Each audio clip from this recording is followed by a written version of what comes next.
کتاب والوں کو اپنا چنا ہوں، اپنا منتخب شدہ، اپنا لاڈلا قرار دے چکا ہے۔ اب ایک سوال ہے کہ اتنا مبارک علم ہے تو یہ فقیروں کے ذریعے سے کیوں آیا ہے؟ آپ تو جامعہ اشرفیہ تو اب آج کل یونیورسٹیوں سے بہتر آبادی میں ہے، لیکن ہم نے جب پڑھا تھا تو ایک تنگ بلڈنگ میں پڑھا ہے۔ اس وقت نہیں ایئر کنڈیشن تھی، نہیں یہ فریج وغیرہ تھے، یہ سہولیات نہیں تھی۔ ہم خود کھانا پکاتے تھے اور آٹا خود گوندتے تھے اور تنور کے سامنے قطار میں کھڑے ہو کر اسے تنور والوں سے یہ روٹی پکواتے اور پھر خود کھاتے۔ تو فقیروں کی زمانہ میں ہم نے پڑھا ہے۔ مدینہ منورہ میں نے جب پڑھا ہے اس میں فقیروں کا زمانہ تھا، یہ سہولیات نہیں تھی جو آج کل ہیں۔ تو سوال یہ ہے کہ اتنا مبارک علم ہے جو اس علم پڑھنے والوں کو اللہ تعالیٰ نے اپنے پیارا کہا ہے، تو یہ فقیروں کی شکل میں کیوں آیا ہے؟ تو میں نے پہلے عرض کیا تھا کہ یہ انبیاء کرام کی وراثت ہے، اور انبیاء کرام سب فقیروں کی شکل میں آئے ہیں، ایک دو کے علاوہ۔ اگر مالدار ہوتے، بادشاہ ہوتے، لوگوں کو دنیا کی لالچ دیا کرتے تو پھر ایمان کا مسئلہ نہ رہتا۔ ایمان کے لیے ضروری ہے کہ ایمان بالغیب ہو۔ اگر آپ کسی سے کہیں کہ آپ آ جائیے، میں نے آپ کے لیے گوشت تیار کیا ہوا ہے، اس کے بعد حلوہ ہوگا، اس کے بعد مٹھائی ہوگی مثلا، اس کے بعد نسوار بھی ہوگا، تو سب لوگ اس کے پیچھے جائیں گے۔ یہ لیڈر کیوں کہتے ہیں؟ گوشت کے پیچھے تو کتا بھی جاتا ہے۔ تو اگر پیغمبر بادشاہ ہوتا تو پھر سب لوگ ان کے پیچھے چلے جاتے، تو پھر ایمان بالغیب نہ رہتا۔ فرعون کا قصہ آپ نے سنا ہوگا، سورۃ زخرف میں آیا ہے، وَنَادَى فِرْعَوْنُ فِي قَوْمِهِ قَالَ يَا قَوْمِ أَلَيْسَ لِي مُلْكُ مِصْرَ وَهَٰذِهِ الْأَنْهَارُ تَجْرِي مِن تَحْتِي أَفَلَا تُبْصِرُونَ أَمْ أَنَا خَيْرٌ مِّنْ هَٰذَا الَّذِي هُوَ مَهِينٌ وَلَا يَكَادُ يُبِينُ فَلَوْلَا أُلْقِيَ عَلَيْهِ أَسْوِرَةٌ مِّن ذَهَبٍ أَوْ جَاءَ مَعَهُ الْمَلَائِكَةُ مُقْتَرِنِينَ۔ فرعون کانفرنس کراتا، لوگوں کو جمع کراتا، پھر لوگوں سے کہتا کہ میں بہتر ہوں یا یہ خوار ملا، جس کو سیاست نہیں آتی، جس کو باتیں کرنے کا طریقہ و سلیقہ معلوم نہیں، خوار ملا کس کو کہتے؟ حضرت موسیٰ علیہ السلام۔ انبیاء کرام آپ کی اصطلاح میں سب طالبان تھے، الحمدللہ۔ تو فرعون کہتا ہے کہ اس طالب علم خوار مولوی کے پاس کیا ہے، میں بہتر ہوں یا یہ خوار ملا؟ کیا مصر کی حکومت میری نہیں، اور کیا یہ نہر میری حکومت میں نہیں بہ رہی ہے؟ پھر ہاتھ اٹھا کر لوگوں سے کہتا کیا فلولا ألقي عليه أسورة من ذهب، اس بیچارے مولوی کے ہاتھ میں تو کنگن بھی نہیں، سونے کے کنگن۔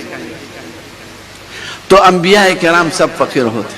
40 سال دعوت دینے کے بعد جب حضرت موسیٰ علیہ السلام کو غصہ آیا تو آپ نے کہا، سورۃ یونس میں اس کا ذکر ہے، وَقَالَ مُوسَىٰ رَبَّنَا إِنَّكَ آتَيْتَ فِرْعَوْنَ وَمَلَأَهُ زِينَةً وَأَمْوَالًا فِي الْحَيَاةِ الدُّنْيَا رَبَّنَا لِيُضِلُّوا عَنْ سَبِيلِكَ رَبَّنَا اطْمِسْ عَلَىٰ أَمْوَالِهِمْ وَاشْدُدْ عَلَىٰ قُلُوبِهِمْ فَلَا يُؤْمِنُوا حَتَّىٰ يَرَوْا الْعَذَابَ الْأَلِيمَ قَالَ قَدْ أُجِيبَتْ دَعْوَتُكُمَا فَاسْتَقِيمَا وَلَا تَتَّبِعَنِّ سَبِيلَ الَّذِينَ لَا يَعْلَمُونَ۔ موسیٰ علیہ السلام نے دعا کی کہ اللہ آپ نے فرعون کو اتنی بڑی بادشاہی دی، اتنے نعمتوں سے نوازا، لیکن یہ ناشکر رہا، یہ خدائی کا دعویٰ کرنے لگا، اس کا ستیہ ناش کرا دے۔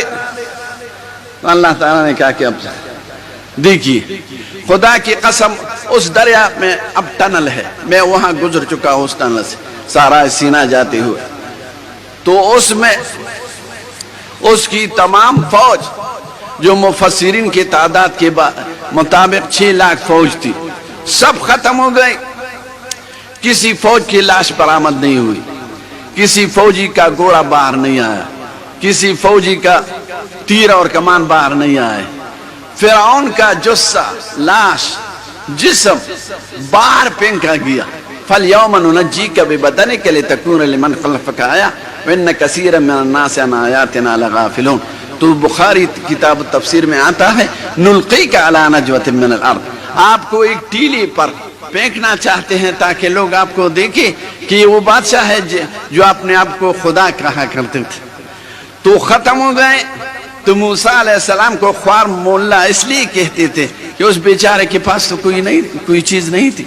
تو انبیاء کرام کی وراثت ہے، انبیاء کرام فقیروں کی شکل میں آئے ہیں، اس لیے آپ فقیروں کی شکل پر فخر کیا کریں، کسی کی بنگلے، کسی کی موٹر، کسی کی دولت پر حسد نہ کرے قطعاً۔ ٹھیک ہے، کسی کی تحقیر نہیں کرنی چاہیے، لیکن آپ کو اللہ تعالیٰ نے جس نعمت سے نوازا ہے اس نعمت کی قدر کیا کریں۔ اب دو پیغمبر بادشاہ آئے ہیں، لیکن وہ بھی فقیر گزرے ہیں۔ میں دونوں کی زیارت کر چکا ہوں، بیت المقدس میں دفن ہے۔ سلیمان علیہ السلام مسجد کے ہاتھے میں ہے اور حضرت داؤد علیہ السلام باہر ہے، اور دونوں کا دارالخلافہ بیت المقدس رہا۔ تو داؤد علیہ السلام بادشاہ تھے، ایک دن روزہ ہوتا تھا اور ایک دن افطار کیا کرتے تھے، یہ بخاری شریف میں آتا ہے۔ لیکن مغرب کے بعد عشاء کے وقت یہ اپنی رعیت میں گھومتا تھا اور پوچھتا تھا کہ آپ کا بادشاہ کیسا ہے، شریعت پر عمل کرتا ہے یا نہیں، کسی پر تو ظلم نہیں کرتا۔ تو ہر شخص کہتا کہ داؤد علیہ السلام ہمارے بادشاہ تو بڑے اچھے ہیں، جب پیغمبر اچھا نہ ہو تو کون اچھا رہے گا۔ ایک دفعہ جبریل علیہ السلام سامنے آئے، یہ نہیں جانتے کہ یہ جبریل ہے، کیونکہ علم غیب اللہ تعالیٰ کی خاص صفت ہے۔ جتنی قدر کسی پیغمبر کو دینا چاہتے ہیں اسی قدر دیتا ہے۔ کبھی دروازے کے باہر پیغمبر کو پتہ نہیں ہوتا کہ یہ کون ہے، اور کبھی 7 زمینوں کی پیچھے سے آپ کو اطلاع دے دیتے ہیں۔ تو داؤد علیہ السلام نے اس شخص سے پوچھا کہ تمہارا بادشاہ کیسا ہے، ظلم تو نہیں کرتا؟ اس نے کہا کہ بڑا اچھا ہے، لیکن اگر اپنے ہاتھ کی کمائی کر کے کچھ کھاتے تو اور تنخواہ نہ لیتے تو یہ اچھی بات ہوتی۔ یہ تو خاموش ہو گئے، جب گھر گئے رونے لگے کہ خدا مجھے تو تنخواہ لینا تو کوئی گناہ نہیں، میں تو قوم کی خدمت کرتا ہوں، لیکن مجھے تو کوئی کسب نہیں آتا۔ تو اللہ تعالیٰ کی طرف سے وحی نازل ہو گئی کہ چلیے تمہیں لوہاری کا کسب سکھاؤں گا۔ وَعَلَّمْنَاهُ صَنْعَةَ لَبُوسٍ لَكُمْ لِتُحْصِنَكُم مِّن بَأْسِكُمْ فَهَلْ أَنتُمْ شَاكِرُونَ۔ پھر یہ کہنے لگے، عرض کرنے لگے کہ لوہار کے لیے تو بٹی کی ضرورت ہوتی ہے، سندان کی ضرورت ہوتی ہے، اور ہتھوڑے کی ضرورت ہوتی ہے، ڈبریوں کی ضرورت ہوتی ہے، یہ چیزیں تو میرے پاس نہیں۔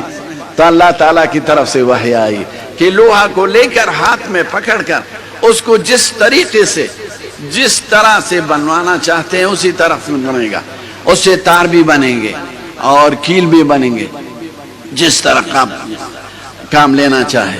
وَعَلَنَّا لَهُ الْحَدِيدَ أَنْ اعْمَلْ سَابِغَاتٍ وَقَدِّرْ فِي السَّرْدِ وَاعْمَلُوا عَلَى دَاوُودَ شُكْرًا وَقَلِيلٌ مِّنْ عِبَادِيَ الشَّكُورُ۔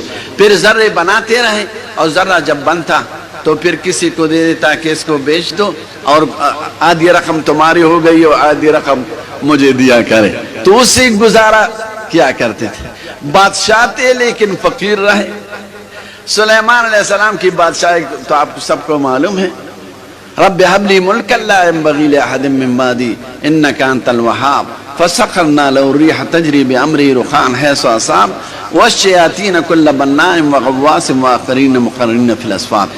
ایسی بادشاہی مل گئی کہ نہ پہلی کسی کو ملی ہے، نہ قیامت تک کسی کو ملنے والی نہیں ہے، کسی کو نہیں ملے گی۔ جس کا تھا ہوا میں اڑتا، بغیر پیٹرول کے، بغیر ریڈار کے، بغیر ایئرپورٹ کے، اس میں پائی بھی نہیں ہوتے تھے۔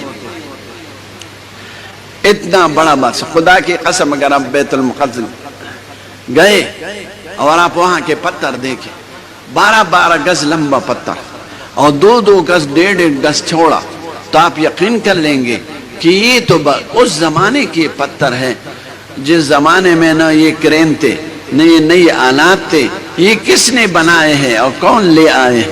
تو آپ یقین کریں گے کہ جنات اور دیووں کے علاوہ کوئی نہیں کر سکتا۔ اتنی بادشاہی کے باوجود تفسیروں میں آتا ہے کہ وہ ٹوکری بنایا کرتے تھے، پچیاں ٹوکری، جس میں لوگ پھل اور پھول لے جاتے ہیں۔ ممبر پر بیٹھ کر وعظ کی حالت میں بھی ٹوکری بنایا کرتے تھے۔ تو میرا مقصد یہ ہے کہ یہ انبیاء کرام کی وراثت ہے۔ انبیاء کرام سب فقیروں کی شکل میں آئے ہیں، اس لیے ایمان بالغیب اس کو کہتے ہیں۔ موت کے بعد جب انسان جنت دیکھے دوزخ دیکھے تو اس وقت تو سب لوگ مسلمان ہو جائیں گے۔ ربنا ابصرنا وسمعنا فرجنا نعمل صالحا غیر الذی کنا نعمل اولم نعمرکم ما یتذکر فی من تذکر وجاءکم النذیر فذوقوا فما للظالمین من نصیر۔ پھر اس قسم کی آرزویں کرتے رہیں گے لیکن اس وقت ایمان قبول نہیں ہوگا۔ تو آپ اللہ تعالیٰ کا شکر ادا کریں کہ آپ بڑے جامع سے نسبت رکھتے ہیں اور اس جامع کے فضلاء ہیں۔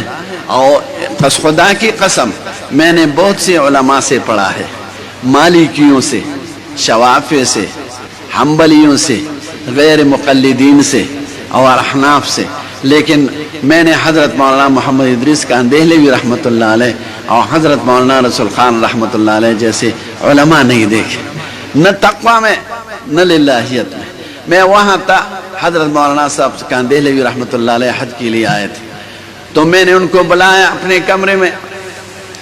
تو پھر میں یونیورسٹی کے امین عام جو جنرل سیکرٹری سے تھے، میں ان سے ملا کہ ہمارے پاکستان کے بہت بڑے عالم ہیں، میری خواہش ہے کہ ان کو یہاں آپ کے دفاتر دکھاؤں۔ تو وہ بڑے عزت مند آدمی تھے، اس نے کہا کہ میں خود آ کر ان کو لے آؤں گا۔ تو وہ آ گئے میرے ساتھ، تو حضرت الاستاد درمیان میں تھے، میں ایک طرف تھا، دوسری طرف سیکرٹری صاحب تھے الامین العام۔ تو پھر ان کے دفتر میں بیٹھ گئے، شاہانہ دفتر تھا۔ تو امین عام نے حضرت الاستاد سے پوچھا کہ حضرت مدینہ کی ہوا کیسی ہے، کیف جو المدینہ، مطلب یہ تھا کہ تمہاری صحت کیسی۔ تو حضرت الاستاد نے فرمایا کہ مجھ سے مدینہ منورہ کی ہوا کے بارے میں نہ پوچھو، مدینہ منورہ کی ہوا اور فضا تو اس وقت سے مبارک ہو گئی ہے جس وقت سے حضور پاک یہاں تشریف لا چکے ہیں۔ آپ مجھ سے یہ پوچھیں کہ تمہاری صحت کیسی ہے، تمہارا بدن کیسا ہے۔ اگر میری صحت یہاں ٹھیک رہی تو یہ میری صحت کی علامت ہوگی، اگر میں بیمار ہوا تو نقصان میرا ہوگا، میرے بدن میں کچھ نقصان ہوگا۔ مدینہ منورہ کی فضا و ہوا تو مبارک ہے۔ وہ بڑے خوش ہو گئے کہ حضرت میرا مقصد یہ تھا۔ اور میں اس وقت سے سوچنے لگا کہ حضرت میں کتنی باریکی کی طرف ان کی نظر گئی۔ مدینہ منورہ کے ہوا کے بارے میں بھی یہ نہیں کہا کہ نہیں مدینہ منورہ کی ہوا گرم ہے، یہ نہیں کہا۔ ایک دفعہ ناڑا بند تو جانتے ہوں گے جس سے ناڑا باندھا جاتا ہے، حضرت الاستاذ کے لیے لایا۔ تو میں نے ان سے عرض کیا، میں نے 2 خریدے تھے، ایک اپنے لیے اب تک میرے پاس ہے اور ایک حضرت الاستاذ کے لیے۔ میرا یقین تھا کہ تو بڑی ہستی ہے۔ میں نے کہا کہ حضرت یہ ناڑا اس جنگل کا ہے، غابہ، احد کی پیچھے شمال کی طرف ایک غابہ تھا پہلے، جاؤں کے درخت کا ہے، جس جاؤں سے حضور پاک کے لیے ممبر بنایا گیا تھا۔ تو بڑے خوش ہو گئے، اس ناڑے کو چھوما اور سر پہ رکھا اور آنکھوں پہ رکھا۔ تو ہمارے بزرگ یہ ادب و احترام اور تواضع کے نمونے تھے۔ خدا کی قسم علم بہت سے لوگوں میں بھی ہوتے ہیں، علماء بھی دیکھے ہیں ہم نے، حفاظ بھی دیکھے ہیں، علوم کے حافظ، لیکن تقوی، للہیت، ادب اور احترام اور اخلاص فی العمل ان کی نظیر دنیا میں نہیں۔ خدا کی قسم آپ ازہر جائیں، میں وہاں جا چکا ہوں، ازہر یونیورسٹی میں، شام جائے وہاں شام یونیورسٹی میں جا چکا ہوں، دوسرے عرب ممالک میں جائے تو ہمارے علماء جیسے پاکستان و ہندوستان میں جو علماء گزرے ہیں یا موجود ہیں، ان جیسے علماء آپ کو نہیں ملیں گے۔ تو آپ شکر ادا کریں کہ ایسے بزرگوں کی صحبت آپ کو ملی ہے، ان سے استفادہ کر چکے ہیں، اور اللہ تعالیٰ نے اپنے بڑے مبارک علم کے لیے منتخب فرما دیا ہے۔ تو آپ اس کا شکر ادا کیا کریں اور اس خدمت میں مشغول رہیں اور اس کو پھیلاتے رہیں۔ وآخر دعوانا الحمدللہ رب العالمین۔